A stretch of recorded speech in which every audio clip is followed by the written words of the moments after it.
Hi everyone, it's Sunday, December 5th, time for another HideNet Week in Review. I'm Vera Dordick. Well, it's the last month of the year and it won't be long before we're winding down for the traditional slow period, which actually sounds like it might end up a little slower than usual, so let's talk about that for a minute. We all know that the Chinese New Year always ushers in a drought when it comes to new business from Asia, and actually this might be amplified this year because of the Olympic Games in Beijing. Now, this week we saw some reports in Chinese media that heavy industry in northern China is going to be closed down for the period, and that extends from January 1st actually through March 8th, which is the end of the Special Olympics. Now, what this means for tanneries in the areas that they identified isn't specified, but between these restrictions, the COVID problems and energy limitations on businesses, it doesn't bode well for the hide business, if that's what the case turns out to be. Other than that, let's start with Europe, where Asian buyers have indeed been active in the previous couple of weeks. Overall, editor Andrea Guolo says that while there are some deliveries scheduled for January, there isn't much going on with regard to future decisions right now. In the UK, the British were trying to push prices up, but that was not successful, and for the most part, they were unchanged.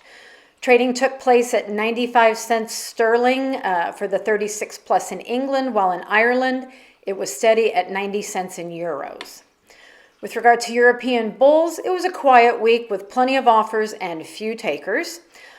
Southern German selections are still particularly weak, with most sales at €1.40, but some also at €1.35 per kilogram. European cows were unchanged this week after last week's declines, but in the veal sector, actually, prices went up due to a lack of availability, and that was also the case for some lamb origins. So if those are what you buy, you'll want to check our European report. In his analysis this week, Andrea looks at the sales of fresh hides in Europe right now and the tannery situation for the remaining few weeks of the year. Turning to the U.S. market, prices were mainly steady, but interest was far from plentiful. Heavy Texas steers managed to add $1 to sell as high as $33 for seasonal weights. Overall, sellers had to work pretty hard to get steady levels. The cow sector still remains firm, but the Chinese restrictions we mentioned at the top of the report are a concern, and we'll have to see how that plays out in the beginning of the year. Looking at combined export sales for the week ending November 25th, they were 567,300, and that's down 10% from the previous week, but it was also the Thanksgiving holiday week. Combined shipments, on the other hand, were up by 10% at 508,100. Slaughter for the week through Saturday, December 4th, was 676,000, and that's 19% higher than the previous holiday week total. Turning to South America, editor Ronald Guiel says that raw material prices dipped again this week, and they lost 4 more cents to sell for $3.68 per kilo.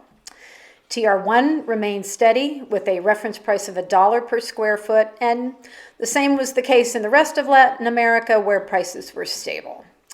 In other news from Brazil, FEMEC is scheduled for March 8th through 10, and from elsewhere in Latin America, in Argentina, footwear and leather sales were big for the shopping centers there.